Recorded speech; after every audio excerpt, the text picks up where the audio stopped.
Sevgili öğrencilerim, kıymetli öğretmenlerim, değerli velilerim, bir yaz tatilini daha geride bırakıyoruz ve inşallah pazartesi günü yeni eğitim öğretim dönemini açacağız.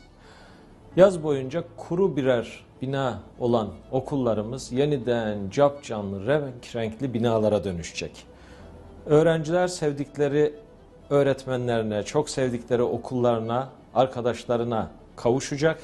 Öğretmenler öğrencileriyle hasretlerini giderecek ve şehrimiz yeniden eğitim öğretim anlamında canlanacak.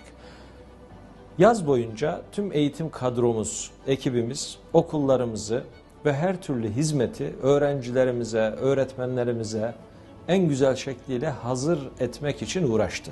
Biliyorsunuz bölge olarak sıkıntılı günler geçirdik. Önce pandemi yaşadık, sonra Allah tekrarını vermesin deprem afetini yaşadık ve bunlar toplumun her kesimini olduğu gibi öğrencilerimizi, öğretmenlerimizi, velilerimizi de etkiledi.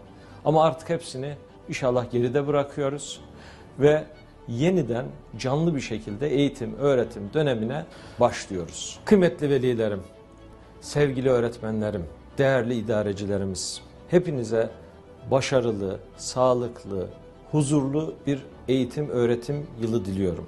Ama özellikle geleceğimizin teminatı olan ve bize eğitim şehri Gaziantep deme imkanını veren kıymetli öğrencilerimin her birini alınlarından tek tek öpüyor ve her birine başarılar diliyorum.